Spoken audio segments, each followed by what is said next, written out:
Very good afternoon to all of you. I welcome you in our YouTube channel Sai English Classes. In this video lecture, we are going to talk about the question answer of Keeping Quiet, which is in the book of NCERT class 12th. So we will discuss the question answer in both languages, Hindi and English. We have already given in English, so we will try to discuss these questions in Hindi as well. तो इस video में हम ये question answer discuss करेंगे जो कि class 12th में NCERT की जो बुक है क्लास 12th की इंग्लिश की, उसमें कीपिंग क्वाइट करके एक ये पोएम है।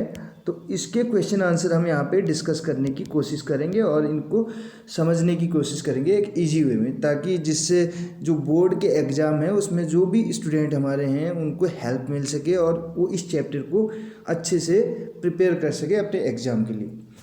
तो स्टार्ट करते हैं इस वीडियो को। और वीडियो अगर आपको पसंद आए तो अपने फ्रेंड्स के साथ अधिक से अधिक शेयर कीजिएगा। अगर चैनल पे नए हो तो चैनल को सब्सक्राइब कर लीजिएगा।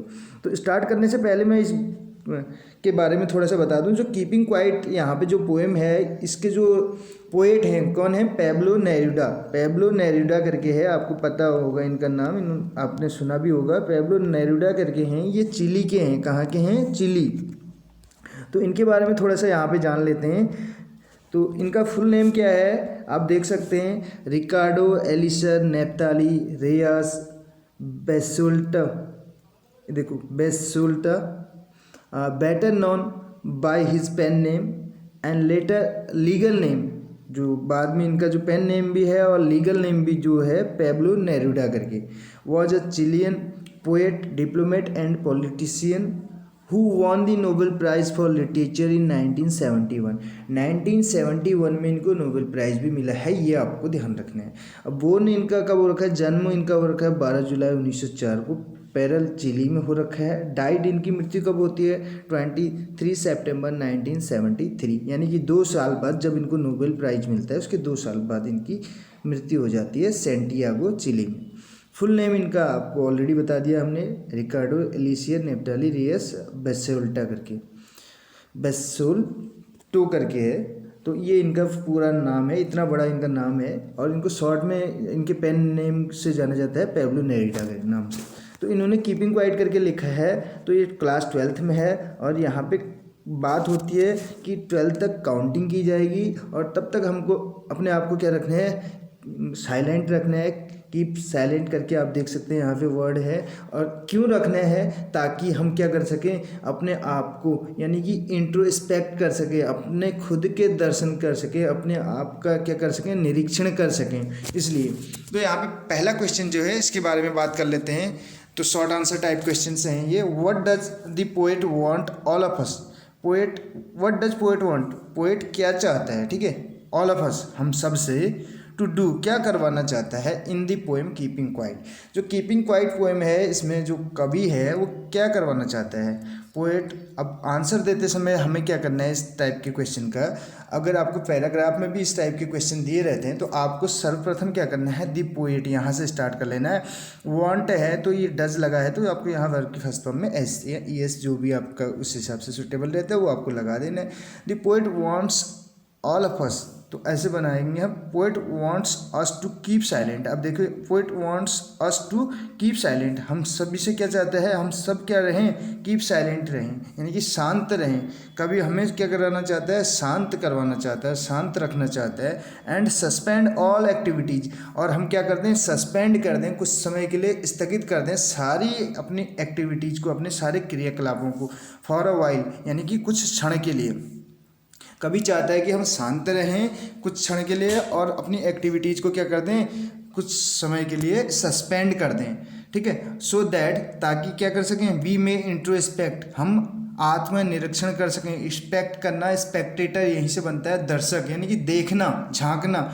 इंट्रो का मतलब है अपने अंदर झांकना। एंड अंडरस्टैंड आवरसेल्फ, और अपने आप को समझ सकें। तो कभी चाहता है कि हम शांत रहें और सारी एक्टिविटीज़ को सस्पेंड कर दें कुछ समय के लिए, जिससे कि हम अपने आप का निरीक्षण कर सकें, अपने आप को जान सकें, अपने आप को समझ सकें। ये पहले क्वेश्चन का आंसर है। तो होप आपको ये क्वेश्चन और इसका आंसर समझ में आ गया होगा। दूसरे क्वेश्चन की बात करते हैं। What does the poet say about fisherman, poet क्या कहता है, व्हाट डज द पोएट से, पोएट क्या कहता है अबाउट फिशरमैन, फिशरमैन के बारे में, मछुआरे के बारे में, इन दी पोएम कीपिंग क्वाइट, जो कीपिंग क्वाइट पोएम में जो फिशरमैन की बात होती है तो उसमें कवि उसके बारे में क्या कहते हैं। दी पोएट आस्क्स, पोएट यहाँ पे कहता है, ठीक है, फिशरमैन से कहता है, यहाँ पे पूछता है नहीं है, कहता है, फिशरमैन से कहता है that they should not harm whales, उन्हें हार्म नहीं पहुंचाना चाहिए, उन्हें नुकसान नहीं पहुंचाना चाहिए, किसको, व्हेल्स को, and destroy wild animals and nature, और क्या नहीं करना चाहिए, डिस्ट्रॉय नहीं करना चाहिए वाइल्ड एनिमल्स को, यानी कि जंगली जो जानवर हैं उनको नुकसान नहीं पहुंचाना चाहिए, और जो प्रकृति है उसको भी नुकसान नहीं पहुंचाना चाहिए या उनको नष्ट नहीं करना चाहिए। ये यहाँ पे फिशरमैन से कहना चाहता है कि वो व्हेल्स को हार्म न पहुँचाएँ और जितने भी वाइल्ड एनिमल्स हैं उनका हंट न करें, यानी कि शिकार ना करें, और नेचर को डिस्ट्रॉय करने की कोशिश ना करें, ये कहता है यहाँ पे। नेक्स्ट क्वेश्चन आप देखिए यहाँ पे, what is the sadness, sadness क्या है यहाँ पे। अब देखिए यहाँ पे ग्रामर से रिलेटेड एक पॉइंट मैं बता दूँ, सैड आ रखा है, सैड क्या होता है, एडजेक्टिव, जब एडजेक्टिव में हम नेस लगाते हैं तो ये बन जाता है एब्स्ट्रैक्ट नाउन, क्या बनता है, एब्स्ट्रैक्ट नाउन बन जाता है, यानी कि भाववाचक संज्ञा, जैसे उदासीनता, ठीक है, हैप्पी, हैप्पी भी एडजेक्टिव है, हैप्पी से हम इसमें नेस लगा देते हैं, हैप्पीनेस, ये भी क्या बन जाता है, प्रसन्नता।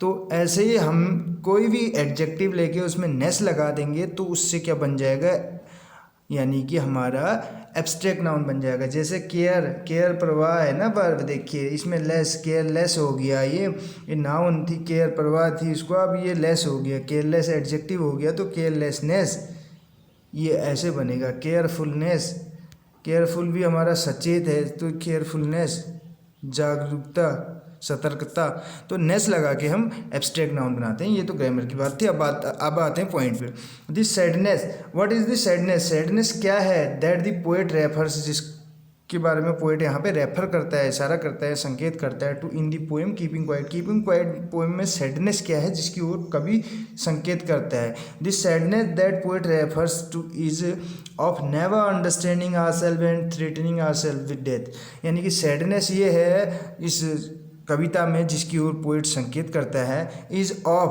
वो क्या है, नेवर अंडरस्टैंडिंग आवरसेल्फ, अपने आप को कभी नहीं समझना, यानी कि हम अपने आप को कभी समझ ही नहीं पाते हैं, कहने का मतलब है, एंड ऑफ थ्रेटनिंग आवरसेल्फ, और अपने आप को क्या करते रहते हैं, डराते रहते हैं, धमकाते रहते हैं, यानी कि थ्रेटन करना, धमकी देना, धमकाते रहना अपने आप को, विद डेथ, किसके डर से, मौत के डर से। कभी अपने आप को नहीं समझते हैं, समझने की कोशिश नहीं करते हैं, बस एक ही डर रहता है। अधिकतर कोई भी इंसान आपने देखा होगा किसी काम को करने के लिए जाता है तो उससे पहले उसको किसका डर रहता है, एक सिर्फ डेथ का, यानी कि मौत का।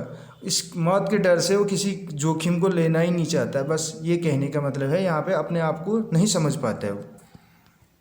नेक्स्ट क्वेश्चन आप देखिए, why does the poet in the poem keeping quite not want any truck with that, why does poet in the poem, इस पोएम में कवि डज नॉट वांट, नहीं चाहता, एनी ट्रक, किसी भी प्रकार का कोई संबंध, किसके साथ, मौत के साथ, यानी कि किसी भी प्रकार का कोई संबंध नहीं रखना चाहता, कहने का मतलब है किसके साथ, मौत के साथ या मृत्यु के साथ, कीपिंग क्वाइट में। क्यों नहीं रखना चाहता, the poet wants us to keep silence, poet चाहता है कि हम शांत रहें, हमें बिल्कुल शांत कराना चाहता है, and put away all activities, और सारी एक्टिविटीज़ को क्या करना चाहता है, सस्पेंड करना है। वहाँ पे देखो सस्पेंड था, यहाँ पे पुट अवे, इससे साफ जाहिर होता है कि जो ये जिसने भी बुक पब्लिश कर रखी है वो चाहता है कि हमारी वोकैब जो है उसमें भी इन्हेंस हो, उसमें भी वृद्धि हो। उसने यहाँ पे सस्पेंड की जगह क्या डाल दिया, पुट अवे डाल दिया, यानी कि कवि चाहता है कि हम शांत रहें और सारी एक्टिविटीज़ को क्या कर दें, सस्पेंड कर दें, और जिससे कि क्या होगा, so he does not want any, so it does not, यानी कि कहने का मतलब है जो हमारी जो लाइफ है, जो हम हैं, so does not want any truck with that, यानी कि हमारे दिमाग में किसी भी प्रकार का कोई ख्याल ना आए, किसका, मौत का। तो इसलिए वो चाहता है कि हम सारी एक्टिविटीज़ को कुछ समय के लिए सस्पेंड कर दें और अपने आप को क्या कर लें, साइलेंट कर लें बिल्कुल। नेक्स्ट क्वेश्चन देखिए, what is the theme of the poem keeping quite, ये क्वेश्चन आपको याद कर लेना है। इस क्वेश्चन को अगर आप समझ जाते हैं तो आप पूरे क्वेश्चन आंसर, जितने भी क्वेश्चन आंसर हैं उनका आंसर दे सकते हैं। तो कीपिंग क्वाइट की थीम क्या है, विषय वस्तु क्या है, there is a necessity of quiet introspection, यानी कि कह रहा है नेसेसिटी है, किसकी आवश्यकता है, क्वाइट इंट्रोस्पेक्शन की, आत्मनिरीक्षण की क्या है, सख्त ज़रूरत है, कहने का मतलब सख्त आवश्यकता है। And creating of feeling of mutual understanding, और किसकी आवश्यकता है, क्रिएट करना, एक ऐसी फीलिंग का निर्माण करना, एक ऐसी फीलिंग का निर्माण करना जो क्या कर सके, म्यूचुअल अंडरस्टैंडिंग को बढ़ावा दे सके अमंग ह्यूमन बीइंग्स, मनुष्यों के प्रति जो एक म्यूचुअल अंडरस्टैंडिंग है। म्यूचुअल का मतलब है एक व्यक्ति दूसरे व्यक्ति की और दूसरा व्यक्ति जो है पहले व्यक्ति की जो है आपसी जितनी भी फीलिंग्स हैं उनको समझ सके, म्यूचुअल अंडरस्टैंडिंग की भावना को क्रिएट कर सकें, उत्पन्न कर सकें, इसकी सख्त आवश्यकता है। और इंट्रोस्पेक्शन की आवश्यकता है। इंट्रोस्पेक्शन वर्ड यहाँ पे मेन है, आप इसको याद कर लीजिए। इंट्रोस्पेक्शन कराना चाहता है कीपिंग क्वाइट करके, और अपने आप को समझने की कोशिश करे इंसान, इसलिए हमें वो क्या करना चाहता है, कभी कीप क्वाइट कराना चाहता है, यानी कि शांत रखना चाहता है, कीप साइलेंट रखना चाहता है। अगला देखिए यहाँ पे, how will counting up to 12 and keeping still help in achieve. Still का मतलब है शांत, यहाँ पे क्वाइट से मतलब है स्टिल का भी। तो यहाँ पे एक और वर्ड हमें सीखने को मिल रहा है, देखिए how will counting up to 12, जैसे काउंटिंग जो है 12 तक कैसे, एंड कीपिंग स्टिल यानी कि शांत रख सकती है, कहने का मतलब कैसे रखेगी शांत, हेल्प अस, और कीपिंग अस हेल्प, या हमें कैसे हेल्प करेगी, अस अचीव यानी कि कोई चीज़ हम अचीव करना चाहते हैं, प्राप्त करना चाहते हैं, तो शांत रह के उसको अचीव करने में कैसे हमारी हेल्प करेगी, यानी कि शांत रह, कीपिंग क्वाइट, जो कीपिंग स्टिल यहाँ पे जो इन्होंने इस पोइम की थीम दे रखी है, जो टाइटल दे रखा है, तो वो कैसे हमें हेल्प करेगा हमारे एम तक पहुंचने में, हमारे गोल तक पहुंचने में। तो आप किसी भी चीज़ का ऐसे मान के चलिए कि आप अगर शांत रह के कोई भी डिसीजन लेते हैं ना, तो कहने का मतलब है आप अगर किसी भी अवस्था में हैं, चाहे कितनी बड़ी प्रॉब्लम क्यों ना हो, अगर आप शांत होकर 1 मिनट के लिए या कुछ पल के लिए आप उसका सॉल्यूशन ढूंढेंगे तो आप इजीली फाइंड कर लेंगे। तो इसीलिए कभी चाहता है कि हम जल्दबाजी में कोई भी डिसीजन न लें, हम अपने आप को कुछ क्षण के लिए शांत रखें, तब जाके हम उसके बाद इंट्रोस्पेक्ट करें, तब जाके कोई डिसीजन लें। काउंटिंग अप टू 12, ये देखिए यहाँ पे देखा है, counting up to 12 help us to think about the world. जो काउंटिंग अप टू 12 है, 12 तक गिनने का मतलब कह रहा है, 12 तक गिनना हमें क्या करेगा, हेल्प करेगा, हमारी सहायता करेगा, us to think about the world, किसके बारे में सोचने के लिए, पूरे संसार के बारे में सोचने के लिए, एंड नेचर अराउंड अस, और जो भी प्रकृति हमारे चारों ओर इर्द गिर्द उसके बारे में सोचने के लिए हमें हेल्प करेगा। It will give us time to introspect, यह हमें टाइम देगा, समय देगा इंट्रोस्पेक्ट करने का, यानी कि आत्मनिरीक्षण करने का, एंड थिंक अबाउट, और सोचने का, किस बारे में, चिंतन मनन करने के बारे में। केओस का मतलब है अव्यवस्था, यानी कि गड़बड़ जितनी भी हमने कर रखी है, जो ह्यूमन हैज़ क्रिएटेड, जो मनुष्य ने जितनी भी अव्यवस्था फैला रखी है, उसके बारे में सोचने का टाइम देगा, इंट्रोस्पेक्ट करने का टाइम देगा, जिससे कि हम क्या कर सकेंगे, जो इतना भी हमारे चारों ओर का जो प्रकृति है और जो पूरा विश्व है उसके बारे में सोच सकें हम। इसके लिए हमें क्या करेगा, एक टाइम देगा, कहने का मतलब है, और जिससे कि हम किसी भी प्रॉब्लम का सॉल्यूशन ईजिली क्या कर सकें, फाइंड कर सकें। तो ये थे कुछ क्वेश्चन। कैसी लगी आपको वीडियो ज़रूर बताइएगा। अगर वीडियो आपके लिए हेल्पफुल रही है तो अपने फ्रेंड्स के साथ भी शेयर कीजिएगा, ताकि वो भी इसका अधिक से अधिक फ़ायदा उठा सकें। और मिलते हैं अगली वीडियो में। अगर आपको किसी भी टॉपिक पे बोर्ड एग्जामिनेशन से रिलेटेड, हाई स्कूल और इंटरमीडिएट के जो बोर्ड के एग्ज़ाम होने वाले हैं, उसमें अगर किसी भी प्रकार की कोई हेल्प चाहिए हो तो आप बिल्कुल बेझिझक कह सकते हैं कमेंट बॉक्स के माध्यम से। साई इंग्लिश क्लासेज आपकी हर संभव मदद करने के लिए, हेल्प करने के लिए यहाँ पे तैयार रहेगा। Thank you so much.